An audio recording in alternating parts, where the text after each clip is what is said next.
All right. Welcome back for another episode of the Tip Tick podcast. Of course, I don't even got to say my name anymore, but I'm going to say it anyways. I'm Eduardo. And of course, with me, I got my boy, my fucking... It is Brett here in the motherfucking... Wait, hold on. Let's rewind. Let's pause it. Are you in a cabin? I'm at the cabin. Damn, do you balling like that?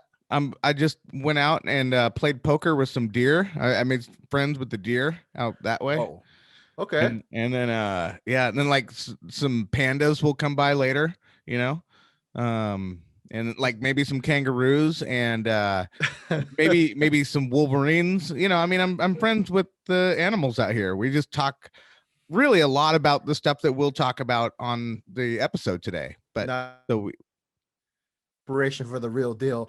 It's kind of like I guess like a practice run, you would say, right?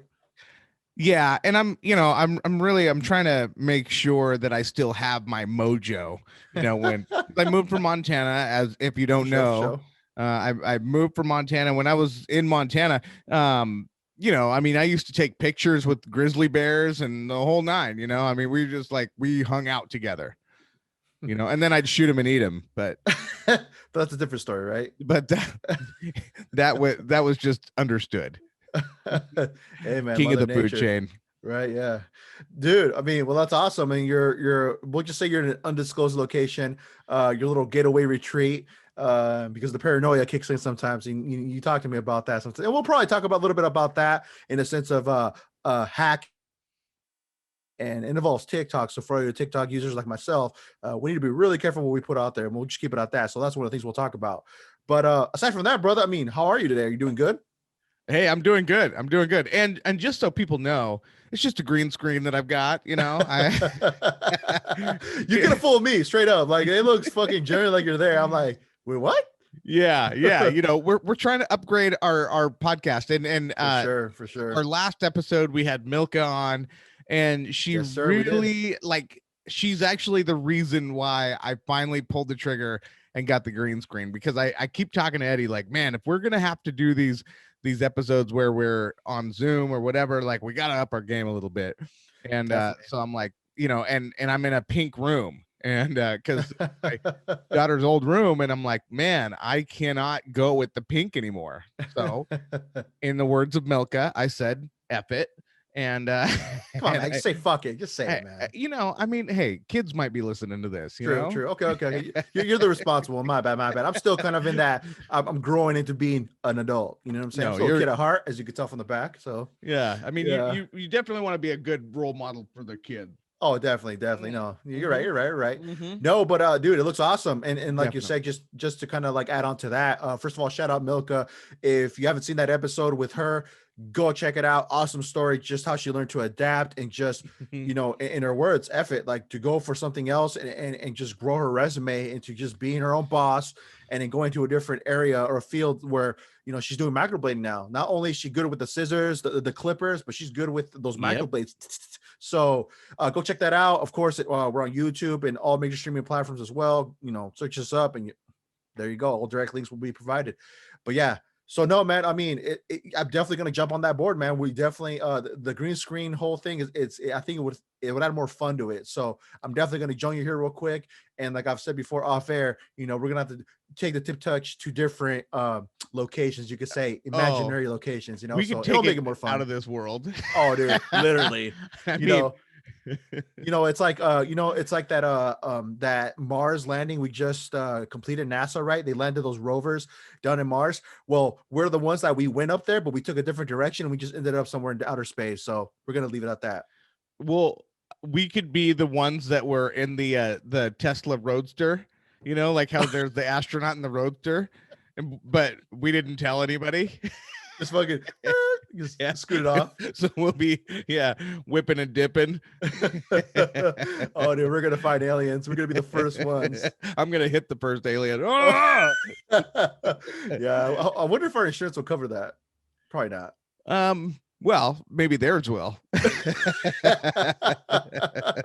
Well, speaking of that, now since we brought up the Mars rover landing, what do you think? What are your thoughts?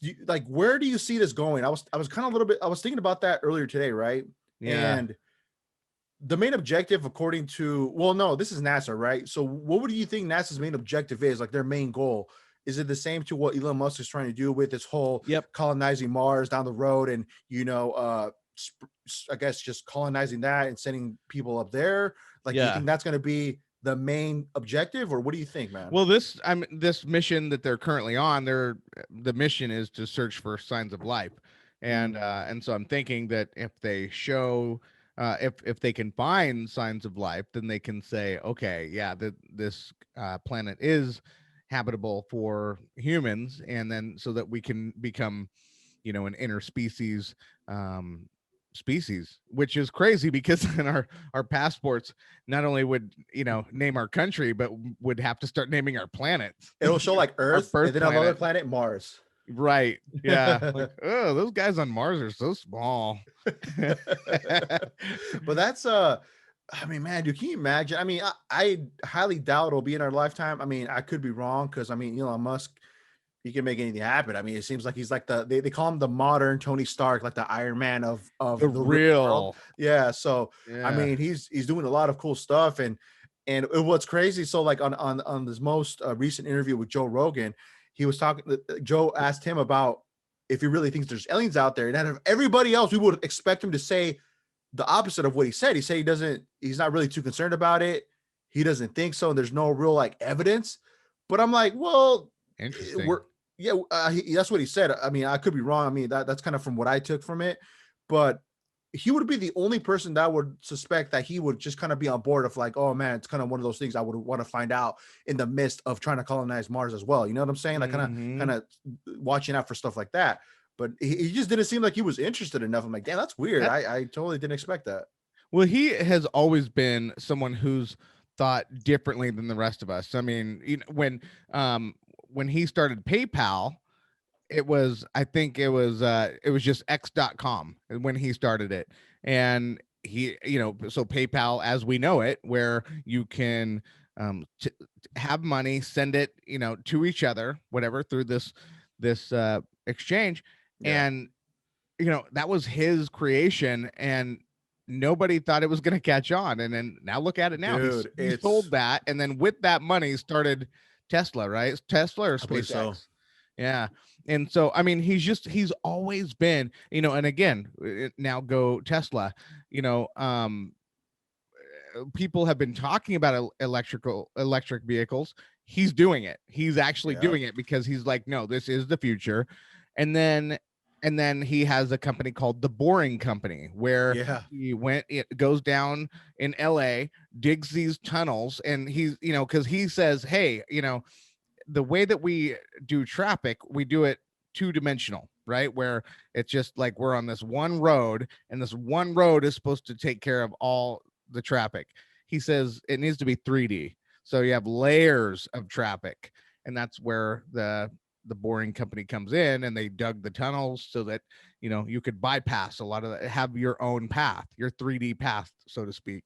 And then with SpaceX, he said, okay, NASA has seen so many billions of dollars wasted where they have to, they launch the rocket, but then they don't get to use it again. It's a one-time use thing. And he's like, dude, you're wasting so much money.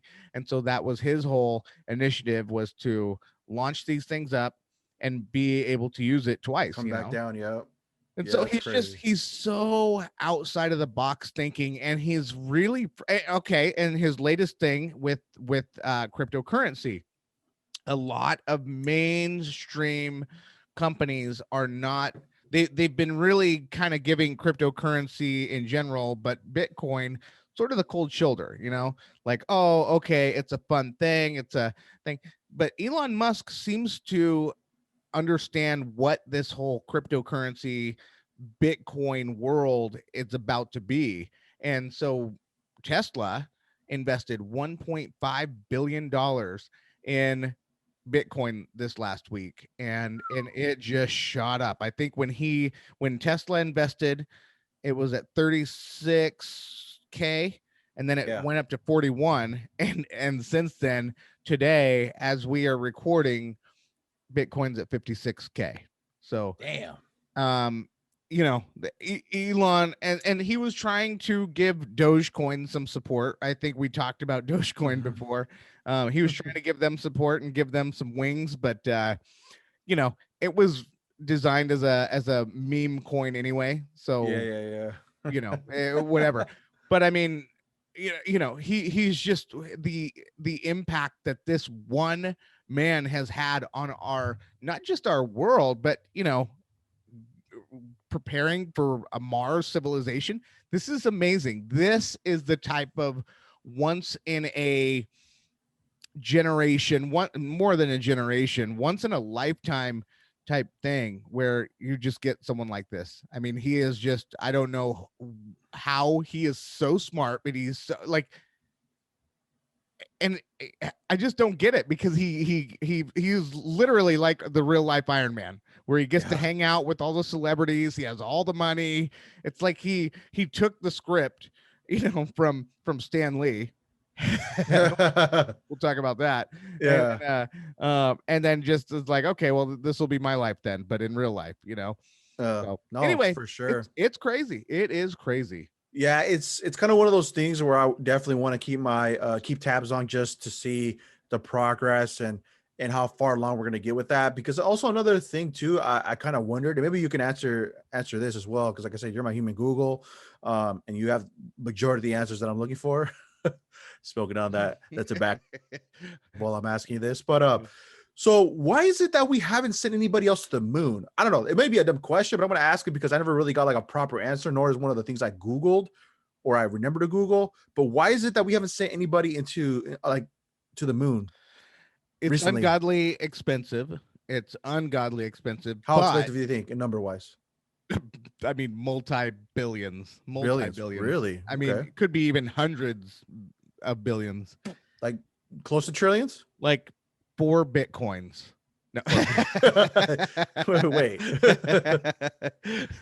No. I mean, expensive enough to where I mean, this is taxpayer funded trip that has to go there. And so maybe when Buzz Aldrin went, they got everything they needed, maybe, the moon rock, whatever maybe they just, with all of the satellites that have been there, the Rangers, rovers, whatever they send over to the moon, maybe that's collected all the stuff that they're just like, all right, we're done with the moon. And, they probably just ruled it out. Now, I have heard that they want to use the moon as a, like a base. Okay. As a base of some sort. And I don't know what it's for, but it made sense when I heard it. But like I heard the Chinese were interested in that. So of course. Of course, if you follow the right rabbit trails on the interwebs, there are some sites that say that China already has a base on the dark side of the moon. So so that's crazy, because now they would make sense why maybe there was such much more focus on this was it the Space Force? Yeah. This is what I don't understand. I think when it comes to Trump, everybody made fun of him for doing this, but that was like, if Elon were a president, Elon would have come out with the Space Force as well. Yeah, I mean, for sure. Space Force is just, we are there. We are literally, like, in everything that we're doing, we're starting to see now, whether it's the cryptocurrency, decentralized financing, smart contracts, the way that we're looking at money, the way that we are starting to look at countries, where a lot of countries are like, hey, do we really need borders? There's a lot of that stuff. I mean, the inventions that are being created, the fact that they want to eradicate our genes, eradicate cancer. They think that doctors think that they are going to be able to have the technology that where, like, 50 or 100 years from now, people are going to be like, what's cancer? And oh my God, like, I can't believe people actually died from that thing. Yeah. So, I mean, the technology, we are living in this technology. It's wild, and I love it. And for a lot of people, it's scary, and I get it. But it's also, for me, it's exciting because I'm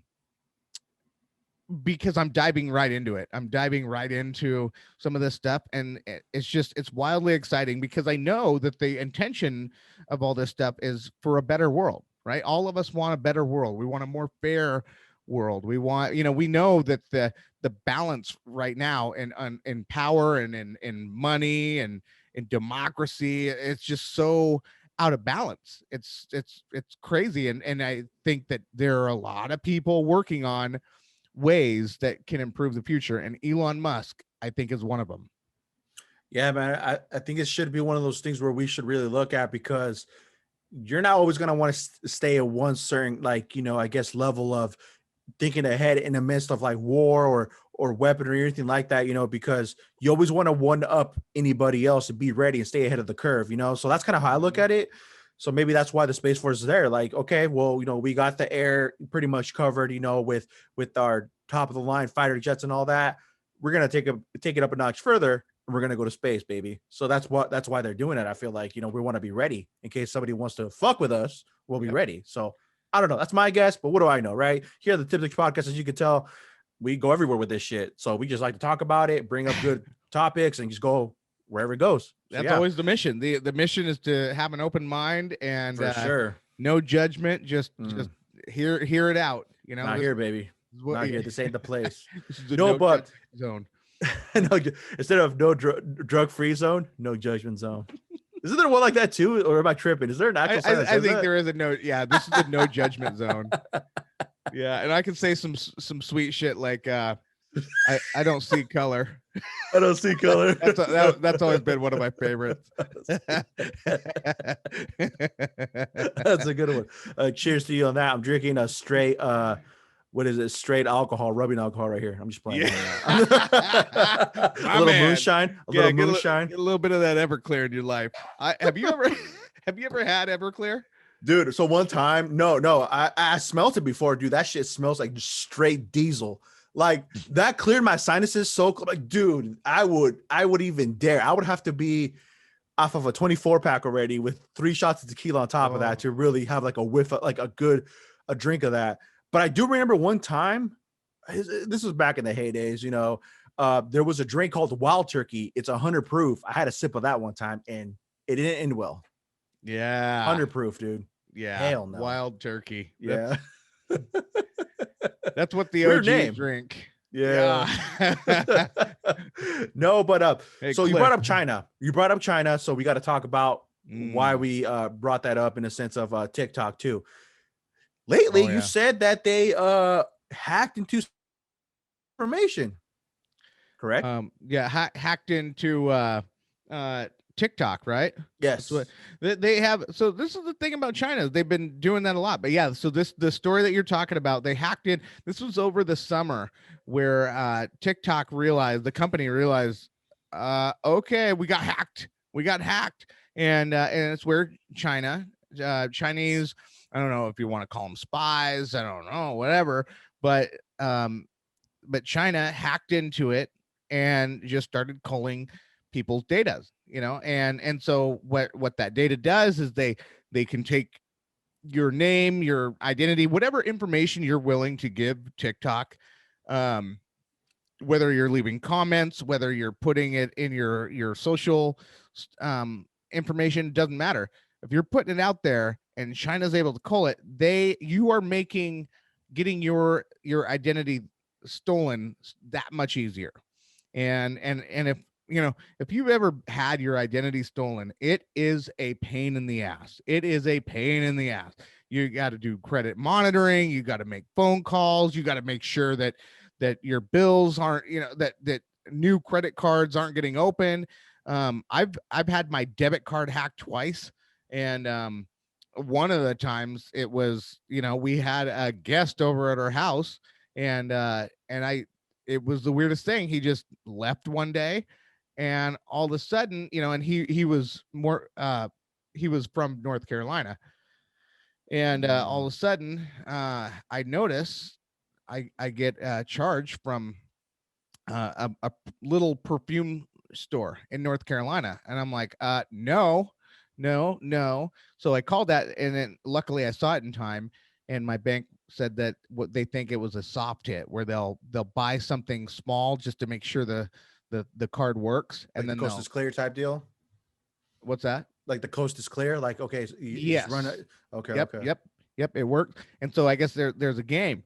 But we live again with the technology. The technology is being created to do really good things for our lives. But guess what? The criminals are using the technology for more nefarious reasons. So it's not all benign for them. And so because that's the situation, we have to be vigilant. We have to make sure talk to your family. If you have kids that are on TikTok, there's I just had a comment on my Instagram. I shared that article, and a mother reached out and said, "Hey, can you give me the full article? I want to share this with my daughter. So she's on TikTok." Yeah. And so it's very important. It's very important, and it's just a good, even if it wasn't Chinese owned, it's just a good rule of thumb anyway to Definitely. limit what you put out there, even if the thing was a government endorsed website where it was completely clear and free. People can still use the information you put out there, and people are smart. People are smart. Criminals are just, they I mean, that Washington, the unemployment office, has been hacked twice, right? You know Yeah. that? Yeah, I think I saw an article about that a while ago. But dude, yeah, you're right. It's just about taking precautionary steps to be aware of the situation, to bring awareness to it. Just to be careful too with your stuff. Anything private, you don't want to put anything private out there for the world to see. Anything else that's like confidential, keep that confidential. Don't put that Yeah. out on those short little videos you're doing on TikTok and all that. If you're gonna do stuff that's gonna be just like for its purpose only, cool, keep it at that. But don't trust anybody on there. Be really, vigilant of who you're talking to, engaging to, because there's a lot of like how-to tips, like even when it comes to like finance and stuff like that. Cool, like watch it, but don't never give out anything personal. That's Yes. one thing too. Always keep it just ask That's ask a simple question. Cool, all right, that's up to you to take that Oh as yeah. advice, whatever. But do not give them anything else. Just Yep. and overall, this is like I said, just be aware of the whole situation. That's it. Just and a good general rule of thumb is nothing in life is free. Nothing is free. So if I'm posing as a lawyer on TikTok and I'm there to answer your questions, or a financial advisor, or people that have professional positions. Now, lawyers, financial advisors, these are people that get paid triple digits per hour. Okay? What makes you think they are going to spend their time sitting on your stupid little platform and give you information for free when they could use that time to help clients who are actually willing to pay? Right? Mhm. Maybe they're out there, maybe there's some people willing to do it or whatever, Yeah, for sure. but There's always those cases too. Yeah. I'm there is so much scamming going on right now. If I were a criminal, that's exactly what I would do. I would pose as a financial advisor, and I would show fake graphs. I would show the whole 9 yards. I would fool you into believing I was this professional. And then I would start culling data. I would start Mhm. making connections, having relationships. And next thing you know, you're fucked. Yeah. I think there was a story here locally where there was a so-called breeder. I don't remember what breed of dog, but they were selling these puppies, right? And they were demanding like, a deposit down for a puppy or secured puppy. Mm, Once the deposit's made, delete their account, never hear from them again. And I've heard that wow. countless of times, but it's like, man, guys, you guys got to realize you got to make sure like it's a legitimate business. Never send money to like, especially if you're getting like a dog. Never pay upfront until you see the dog actually, and you meet the breeder and all that. Obviously you get to know the whole shebang. Don't just send money without like looking at the facts. If they're a legitimate business or a breeder or whatever the Yep. case may be. Don't just go ahead and fork over the money. Never. That's like a rule of thumb too. Don't ever just send somebody money unless you know for a fact they're going to give you whatever it is that they're selling you. And that's where this is where the cold side of me comes out, where if people are going to make stupid decisions, I think it's hilarious when people lose their money like that. You know, they're out there, they're crying. I mean, we saw it with Robinhood. We saw that all these, young investors, and they're trying to point the finger at other, other people other than themselves, for their own greed, their own stupid decisions. Like the number one rule in investing: never invest more than you're willing to lose. That is the number one rule. And if your greed gets the best of you, that's your fault. That is your fault. That's your greedy ass. And so I think it's funny when you lose money. I think it's funny when people don't just jump into something without studying, without researching. What's not funny though is when you are completely innocent and then you got someone else giving your information out. That's where I get pissed. That's where it becomes an issue. So if you are a spouse or you're a family member and people are asking you on the internet, no information. Do not give, you do not have the right to give someone in your house's information away to anybody. Not yours. I mean, if you want to give yours away, you want to be stupid and you want to play that game, fine. By all means, do it. Be stupid and win that prize that you're going to win. But don't destroy somebody else's life in your household by giving them the information. So stay safe. That's all I'm saying. And don't take anyone down with you. Don't make stupid decisions. Don't quit being so naive. Quit being so stupid to think that people are going to give you free shit. Moral of the story: just be careful who you give your personal information. That's all we're trying to do. We're just trying to look out for our viewers, our listeners, whoever's going to listen to this. Just to be careful, just because nowadays, man, hackers in general, or just people just trying to get money from innocent people. It's fucked up. We don't need that. But if you just if you don't do your due diligence to look again for legitimate stuff around whatever you're giving your information to or whatever. If you don't do your research and you get fucked, it's all on you. That's really what it boils down. And if you're not happy with the money you're making, or if you're not happy with, where you're at, get the education, pay for the education, do it how all the other people do it. Don't just be a grifter in life where you just, go through and you just think you're going to get everything for free and you're just contributing nothing to the whole worldwide community. I see it happen all the time, and it just annoys me when people do that. Just contribute, do something. And I can tell it gets Brett mad because his eyes start twitching a little bit, and I can kind of see that a little bit. No, but you're right, man, for sure. It's dude, it's a cold world out there, but then again, people make choices, and that's that. Yeah. But one thing I do want to switch gears on, and kind of rotate this and keep it fucking pushing. Okay, so what year where were you at during the time when Cisco blessed us with the infamous song, the Thong Song? Now, for a lot of people who might be asking, who's Cisco?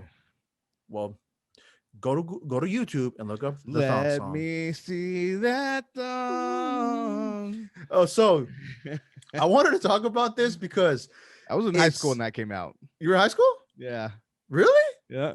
What year? Or what grade were you in? I graduated in 2001, so that probably came out in 2000 or 99. I think you're right. Yeah. Damn, that was a fucking long time ago. Well, it's a funny story because I came across it and I was watching kind of like the making of that song, right?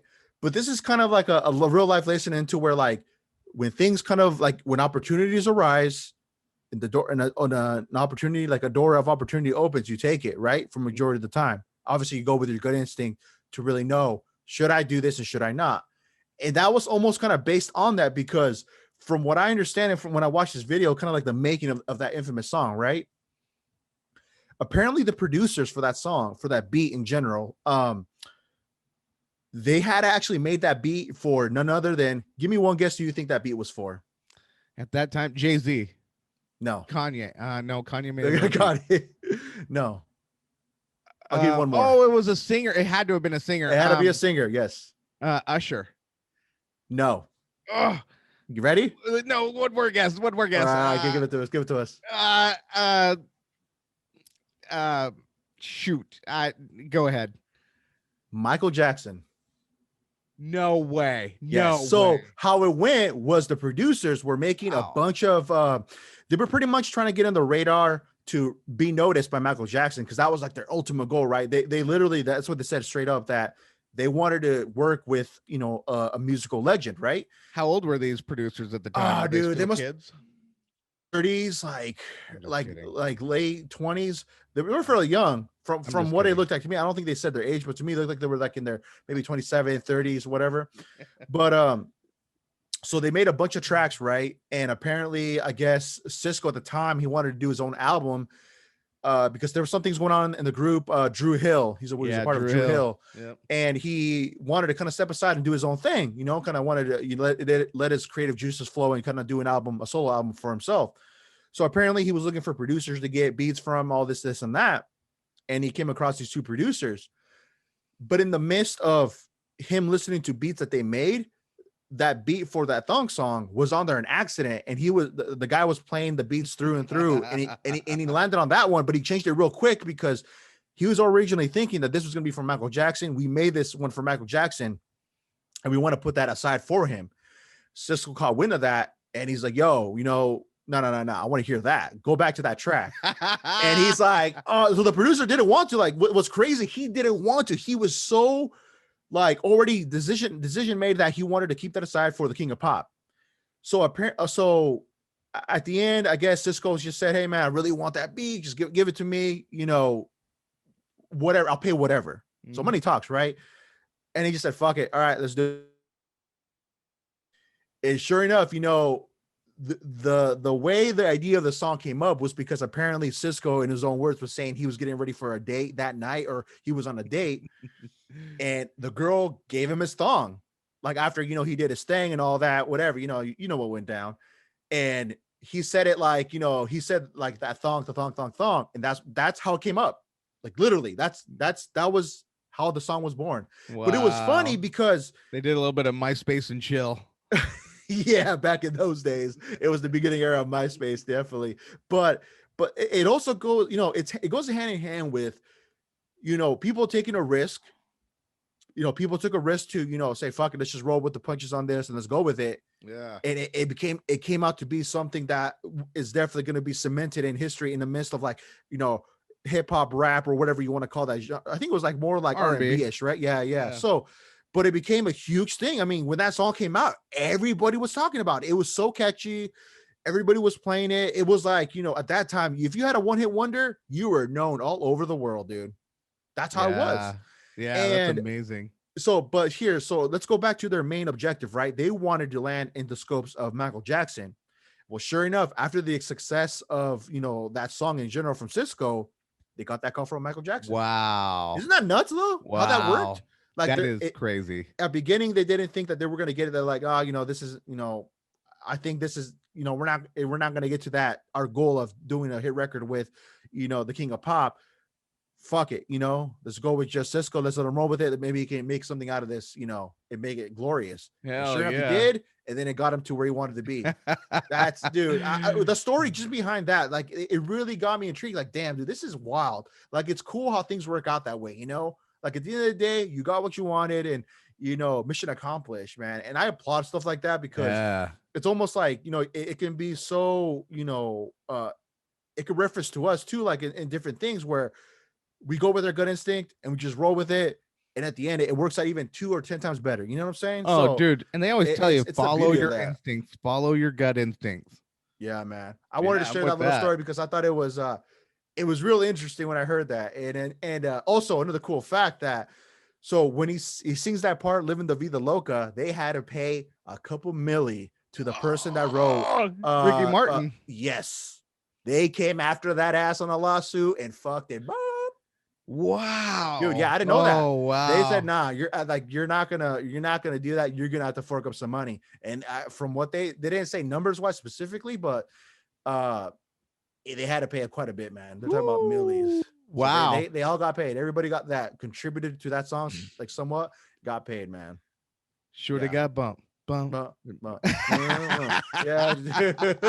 that was the song all night long. Yeah, man. Dude, that song's gonna be stuck in my head now. I'll have to listen to it to go to bed. Wake up with Morning Missile. just freaking just on your headphones. Just you go to sleep with your headphones on, you wake up with your headphones on. Yeah. Go to sleep with the headphones on, wake up with a pitch tent. But yeah, shout out to Cisco, man. That story was awesome how you told it. That shit was funny, but it's a cool story how things come about. That's just really interesting. So yeah. That's amazing.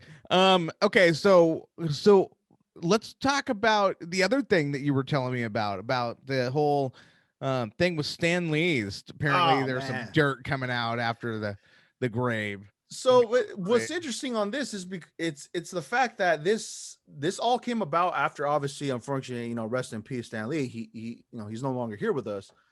And when stuff like this comes out after the fact, it's like, yo, man, obviously, I don't. What happened? I mean, tell people what's going on. So apparently,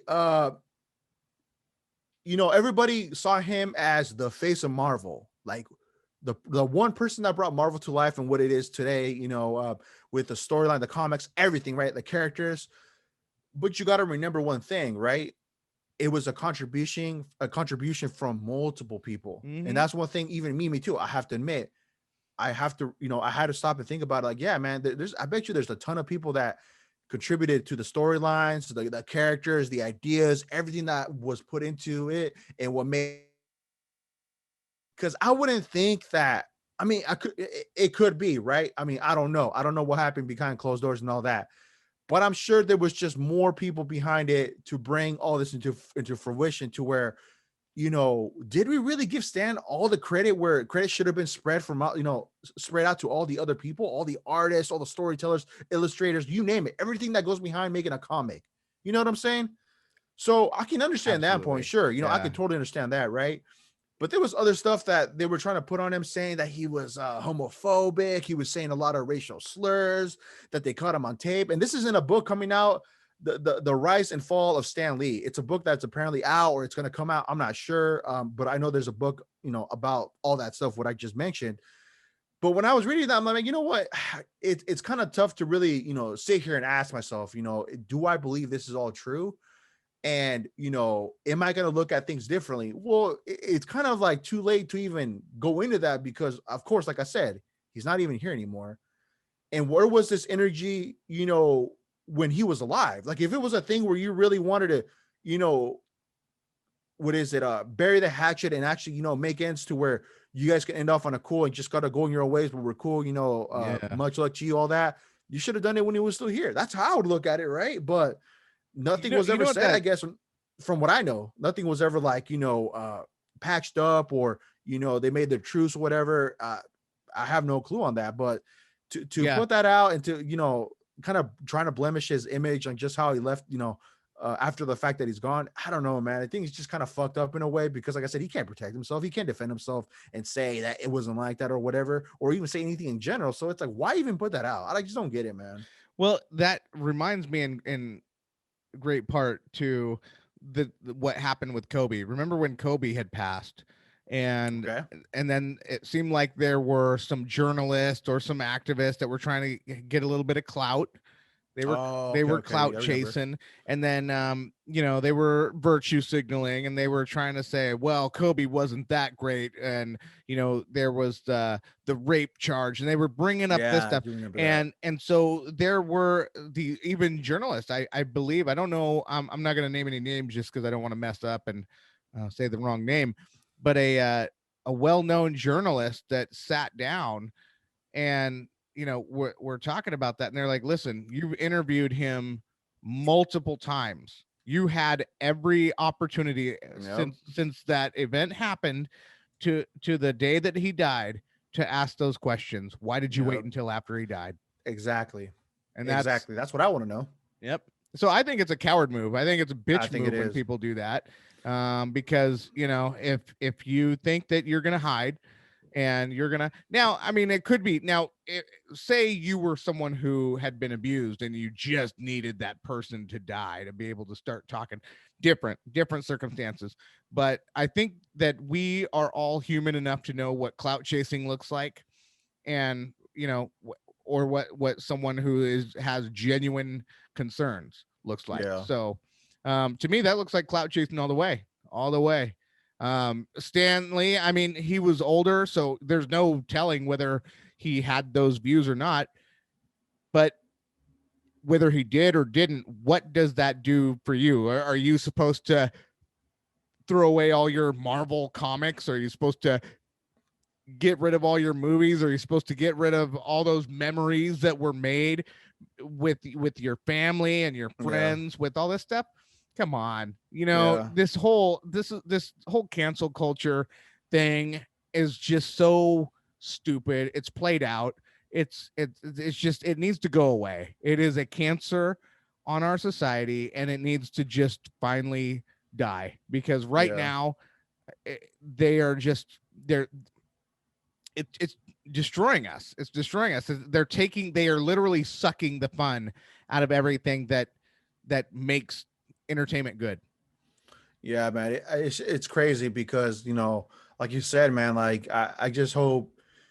It made me feel a way because, damn, it's like, I kind of was on one end, like talking to myself, like, damn, he was doing all, like, if he was really saying all that stuff and he had those kind of, I guess, views, his own personal views like that, it's kind of hard.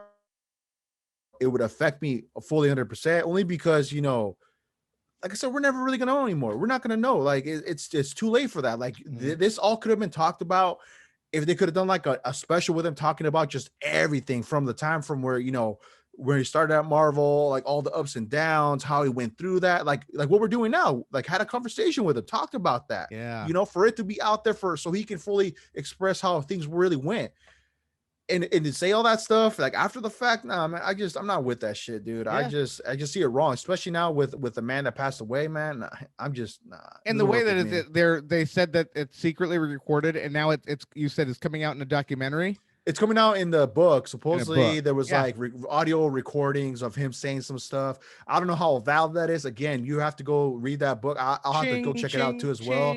Yeah, all I hear is money. All I hear is money. That's what I'm saying. Like, I think it's just one of those hooks that they try to get people where like me, like now I have to go read the book. Obviously, their objective is to obviously put more, I guess, emphasis on, come check this book out. There's all this shit that happened, blah, blah, blah, blah, blah.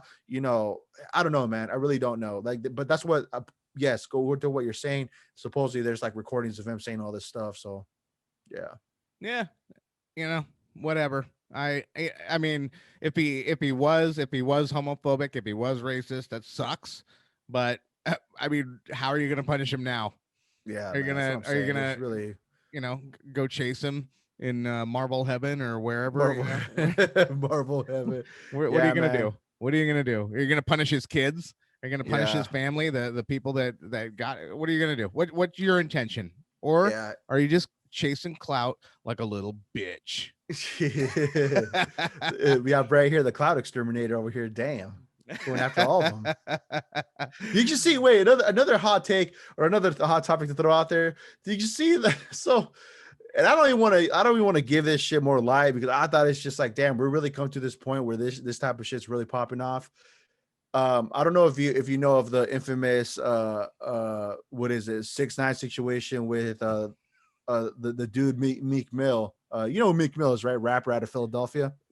All I know about Meek Mill, I haven't heard any of his music, but all I know is that I kept reading all of the headlines or maybe it was on social media, is he's catching L's left and right. So I don't know what he was doing. Was it a beef? I don't know. So more of the story, apparently he was walking out of some club or somewhere, some function. That's all I can say. I didn't really too much in the story. There was a video put out, altercations, words to exchange, bodyguards of both parties had to come to the forefront and kind of separate the situation. But one thing that it's like, if okay, so to put the situation into better perspective, right? Meek Mill was coming out. We have homeboy over here, rainbow haired homeboy over here talking all this jive, whatever, saying a bunch of shit. And I think to myself, you know what, man, this is kind of funny because a couple weeks before he's talking about a new song coming out, and then he's doing all this shit. It's like you got to put one and one or two and two together. I'm like, it's so obvious. He's just doing this shit to get more fucking publicity for his new song, for his new album. I mean, you can kind of see the trails behind this, and it's like, to put yourself in that way where you're talking about 6ix9ine. Yeah. So like apparently Meek, he's already kind of treading on hot water or he's walking on glass. I guess that's a better way to put it. or eggshells. My bad. I don't know why I said glass. Glass would be dangerous. That shit will cut your feet. Walking on thin ice. Yeah, walking on thin ice. There we go. Thank you. Because he's already got a couple charges. He got out of prison early, you know, with what he was dealing with back then. So you really can't get in any fucking trouble. So you would kind of have to be idiotic to think you're gonna really sacrifice your freedom for this dude that's over here. Where are his goons up with a fucking tree. He's got goons. He's got goons. He don't need to lay his own hands on. That's what I'm saying. But he handled it the best way that he could. I think if I was in those shoes, I'd be like, I don't want to fucking throw my life away for some stupid shit. And what's crazy, it's like the other dudes, like security guards, let it happen. Aren't you supposed to protect him and not let shit happen to himself if some shit popped off? Letting it to where, you know, you're exposing him to get touched at that point now. You know what I'm saying? Right. So why would you want people like that around you to put you in harm's way instead of to keep you out of harm's way? See what I'm saying? Yeah. I'm like, I don't know, man. I just feel like something's about to happen I don't want to say, I just hope it doesn't, because at the end of the day, it's a person's life. That's a father, that's someone's son, whatever. But man, you know, especially in these times right now, Brett, in these times, for someone to go and prove a point and to get clout and to do something to have all eyes on them, I'm sorry, bro. You're really asking for it at that point. Yeah, man. that one might be what you're gonna get. Facebook Live. Well, yeah, dude. Hope not. That's a little too far. Reel it back in, bro. Oh, wow. Well, hey, I mean, I'm not one for violence. Hope nothing happens, but I also am not one for stupidity. So right, so it's like I mean, the famous quote: "Play stupid games, win stupid prizes." Right, straight to the point. I mean, you got what you asked for, homie. So it is what it is. And yeah, I thought. I don't even. I mean, it sucks because, like, you know, elephant in the room. If he gets murked, right? If he gets removed, I'm not laughing because it's funny. Just the way you say shit. Sorry. If he is forcibly removed, right, from life, I don't think that.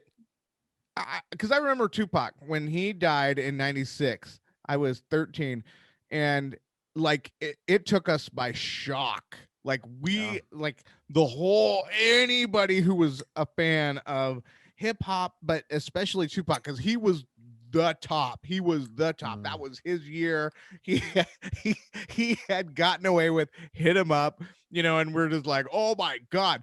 And then all of a sudden you'd heard that, you know, initially he didn't die, right? He'd been shot. And then you're thinking, oh God, you know, and they're saying he's on life support, critical condition. And then, you know, 7 days later, the news came out that he'd passed. And I remember watching, it was on MTV News, Kurt Loder.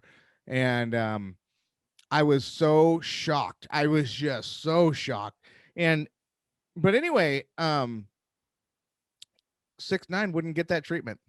You know, they'd be like, oh, who's he? You know, it would be honestly another rapper dead. Move on. Next. And I'm sorry to say it's so like whatever careless, but it's like, man, it's gone to that point where this shit's really getting old, man. Like, okay, this is something interesting too, and I don't know who was talking about this. There's another podcast that was talking about this. They were bringing up, hey, okay, you know how we can resolve these so-called rap beefs and all that stuff. Let's put up an event. We can box for X amount of $1 million and have that go to charity, and we can square it off right there in the ring. Like how, what Logan Paul's doing, like that celebrity boxing type still. Like I've seen these cats fight though. They get winded quick, right? They don't train. It's not like you're watching in an MMA fight where these guys will go 10, 12 rounds and you're like, yeah, that was crazy, right? Yeah, but you'd be surprised, bro. I wouldn't doubt there'd be a lot of people paying for that shit. Straight up. No, they'll pay for it, but they're just not going to get their bang for their buck that they would if they, you know, watched a McGregor fight minus the last one he was in. But, don't worry, McGregor, you'll bounce back, man. I'm a fan of you. You're really entertaining, man, and you're about your shit. You can still fuck somebody up. So man. Yeah, but he got his. If cancel culture was a human. Dude. But you know what's crazy is that, like, just to switch on that when you're talking about McGregor,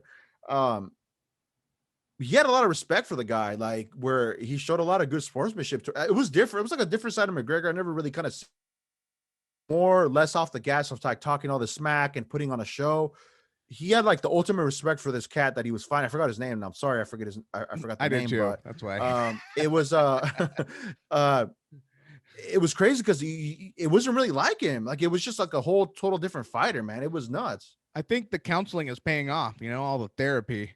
Oh yeah, You or know, he he needs just said, "Fuck something. it, I got enough money. I'm good, baby. I'm Or, good." you would think if you lose enough fights that you're just like, okay, I gotta start, coming a little bit more humble. Maybe I'm not Yeah, as good as I thought I was. yeah. I mean, I don't know what it is, man. But either way, I can tell you he's probably gonna say, "I got paid. It is what it is." So he won Yeah. either way, right? Yeah. Got the Yeah. mill in his bank, so it's Dude. whatever. I mean, and he's got the whiskey company and all that. Whiskey company, yeah. He's got his own suits. I think he was talking about, dude. One cool thing that he flaunted, which was awesome, that like I said, I gotta give him props. He got a fucking Rolex just like Tupac. Yeah. Like, dude, fuck yeah. Dude, yeah, he's on that shit, man. That's I'm funny. That's telling you, cool. man, that is sweet. I love it. I love it. That All was love, funny. homie. I have to point out that was a sick concept and how it all kind of mashed together on the last episode we just did with Tribute Barber. Uh, you brought up the fact that his actual license plate. I do remember seeing that picture, and I actually had to go back and I had to post it on a slide on the post when we make for the announcement when this episode drops. We'll do a little like a side swipe action and put the picture of the license plate where he's like leaning against like the bumper and it says "fuck it." Oh, dude, I fucking love it. Oh god, I gotta put that as my screensaver. I was the biggest Tupac fanboy. I knew everything about his albums. I mean, I even read the details of the songwriting credits, the producers. Yeah. I mean, I read everything. I wanted to know everything because I couldn't believe that someone like him existed. Like he was our Stan Lee of hip hop. And yeah, man, he was like shit, even being white and identifying more to some of the stuff that Eminem said. I could identify more to some of his lyrics. He's like, I could never take him too seriously. And I know that a lot of people are like, what? That's blasphemy. He's a good rapper, but he does not connect with me. He just doesn't. I mean, I was happy when he first started. I was like, oh, finally a white guy, does it. And he's like the best ever. But when he kept getting in trouble, and then I kept hearing his music where he was just being like, he just seemed very immature. And I'm, here I was growing up again, like on Tupac, Biggie, Nas, and they were very mature in their music and about their message, and they knew what they wanted to say, and it was almost like they knew that their time wasn't promised, so they're like, listen, I've got to say the most important stuff that I can on this album because I may not be around another year. Whereas Eminem was just just being goofy, and he was an incredible rapper. I mean, he was, don't get me wrong, he could put words together better than your favorite rapper, my favorite rapper.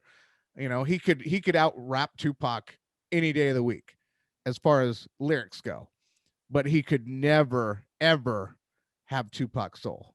Delivery, just the way he delivers songs. Pac, I'm talking about Pac. So much emphasis to what he was saying, like straight from the fucking gut, raw. It's like when they say like when an actor plays a certain role, they fucking nail it. But him, it's like rapping was pretty much like what is it? How do you say? What is that word I'm trying to say? It was pretty much threaded for it to be for him. Like it was just it was poetic. But when it came to like bars and him like actually delivering it, like on a track, on the beat, fucking killed it. And look how he grew up too. He grew up with, his family was Black Panthers. His mom was in prison when she was pregnant with him. And so he came from a long line of activists and was also one of those people who had been beaten by police and sued the police and won. I mean, so he lived to tell about it, and he lived to get paid, and it was so crazy how all of these things were happening to one person, but all of those events made him speak for an entire culture and an entire sir. generation. And it was once in a lifetime situation. It was crazy. But you know, again, and there's just like I listen to his music all the time. All the Here, time. man. There's just I can't stop listening to it. I can't tell you when the last time I heard an Eminem was. I mean, I really can't. I think maybe Scott let me listen to him. Scott, I think, likes Eminem a lot. And he was letting me listen to his music, and I'm just like, oh, okay, that's cool. And you know, but I'd like Pac again. Turn up that fucking All Eyes on Me full blast. All Eyes on Me, Me Against the World, Machiavelli. Are You Still Down is even a fun one, but really those three were just hit. Those were when he was at his oldest. You know, he died at 25. But God, I mean, you would think he was a 40, 50-year-old rapper with some of those things that he was saying, you know.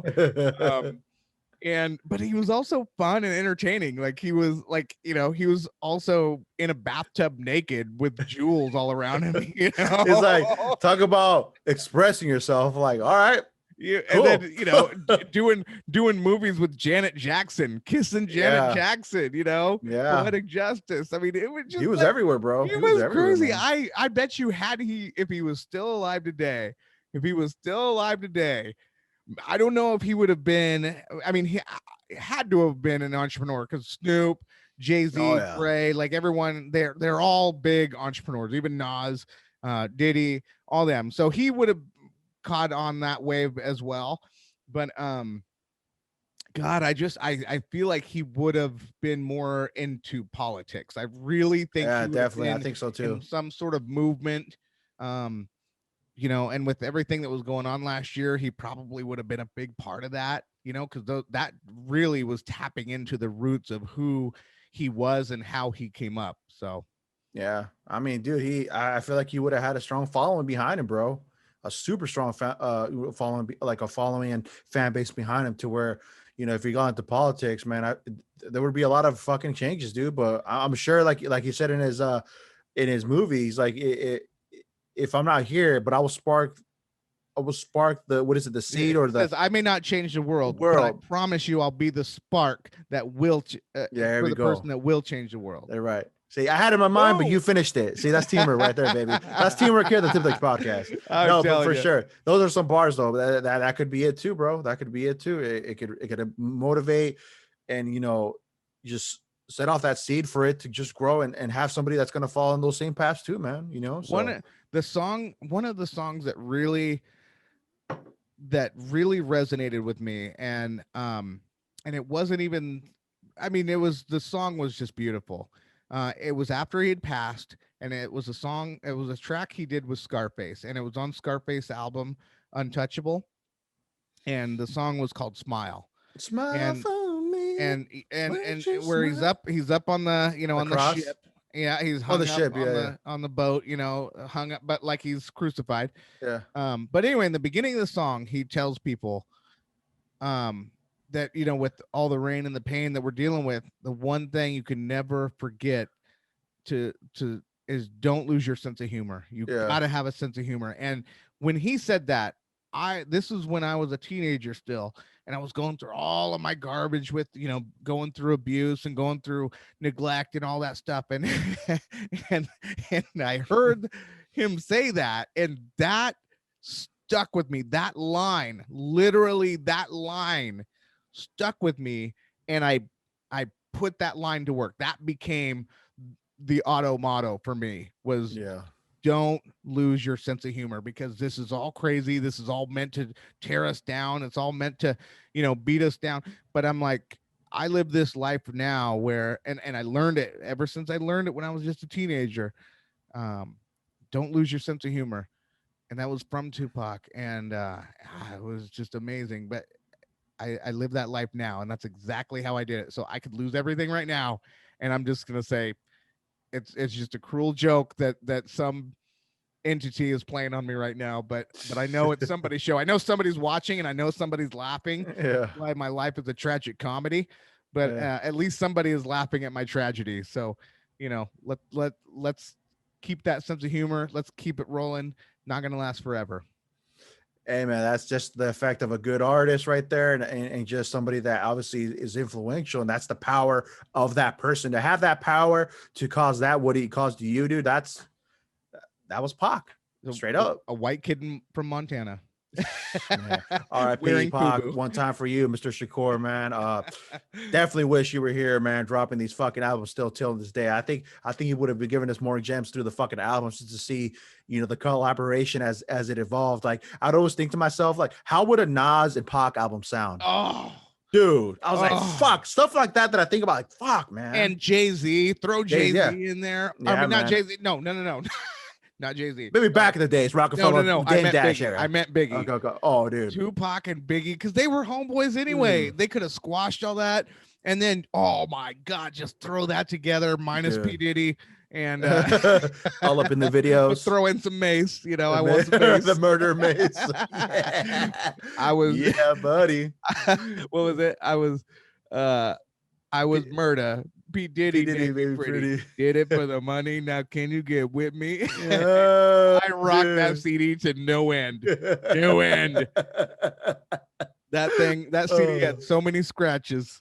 Oh, dude. That's when you know you had a good album. Like, if there's so many scratches to where you're like, you got to be careful on, like, if you have it in the Walkman, not to move it too much because it'll skip. Yeah. Or even in the whip, not to go over bumps or anything because it'll skip the fucking CD. Yeah. Oh, dude. It's so long ago, man. That's just nuts, man. Well, okay, so my top CDs were back then it was always Tupac, All Eyes on Me, but Ghetto D, Master P, Ghetto D. Remember when he put that one out? I remember the first song I heard, get ghetto dope. No, there was one you said, I need a thug girl. I need a thug girl. Thug. I'm talking about a thug girl. Oh, dude, but shout out to fucking Master P too, man. The tank, the motherfucking tank. Yeah. That was like a death row of the South. Yeah, dude. Nah. So there was All Eyes on Me, Ghetto D,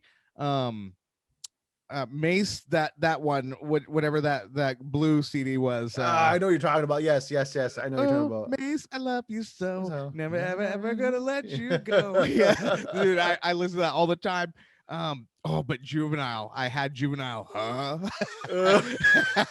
DMX, that his first album. I listened to that. Yeah, dude. DMX, he was hard back in the day. Y'all gonna make me lose my mind. Dude, he was hard, man. Yeah. Fucking pioneers, dude. All of them are pioneers, dude. Yeah, so those were fun days, man. You start talking about that, and I remember even Ja Rule when he came out with his debut. And he's like, holla. Vidi Vidi Vici. Yeah, that was the album right there. Yeah, man. No, those were on my time too. Vidi Vidi Vici, Rule 336. Pain is Love. Yeah, man. Those were albums back in the day. We just on rotation. And then Tupac just kept releasing all these I'm like, dang, dude, what is it? How many albums does he have in the tank? He's keeping up with rappers that are still alive, and the rappers are still alive. Like, what's he doing? But there was all those conspiracies that he was in Cuba. It was nuts, man. It was nuts. Better Days was a solid album. I gotta say, for what it was, at the time when it came out after his death, I gotta say, Better Days was a pretty solid album. I think it was probably one of his last decent.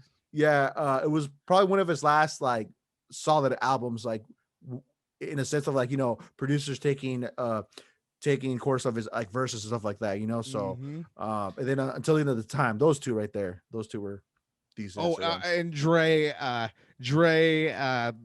the Chronic 2001. Oh, dude, yeah. Explosive. Yeah, West Coast shit. That hit hard. That hit hard. That too, yeah. Dude, I can't tell you how many parties. Oh, and West Coast, West Side Connection. West Side Down. No. No, it was before that one. That one was after we graduated. I'm talking Bow Down. Okay. When we westward bound, bow down. When we come to your town, what was that one? Who was that? Our rap artist? It was like something. Whoa, and I was like, whoa. Oh, that was Black Rob. I had his album too. Oh, the album itself was kind of garbage, but he had like Whoa was really good. He did a song with J-Lo on that album. That was when Diddy was dating J-Lo. Yeah. So she was on the album. That was really good. He was okay. He wasn't top notch. Like he was definitely like in the B or C category. Yeah. Oh man. So many like, albums that we could say, damn, I was playing this hard, on the Walkman or, in the whip or whatever, or in my stereo back in that time, And I know you're going to hate me and I'm going to lose all street cred from everything I just said. All street cred. But, us crazy little, stoned out white kids we were also very big ICP fans. I know you were going to say that. I knew you were going to say that. Insane Clown Posse. Jesus. Dude, I like, even to this day, I will still, like, if no one's around, no one's listening. You're like looking at both directions, like make sure the coast is clear. Throw in some great Malenko. We need some great Malenko right now. I mean, and I'm telling you this, Violent J and Shaggy 2 Dope, if we can ever elevate this thing, I want to sit down with them because I'm telling you, they got clowned in the music industry, but they're as business people, they were so about the culture. They were so about contributing to the culture. They just got clowned the whole way because no one could take them serious. But like as businessmen, they were incredible and they stuck together. But dude, they had some crazy stories. Their little juggalo get-togethers.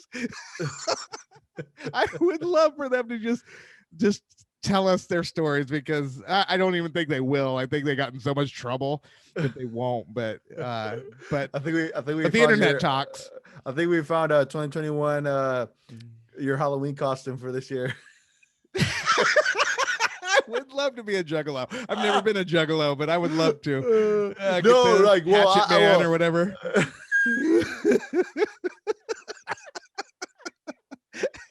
Oh god, it wouldn't be the worst thing. Oh man, we have so many ideas, man. Oh, he's like we always talk about it, but we never bring them to full circle. But this is the year of evolution. I'm telling you, damn it, we're gonna fucking do it.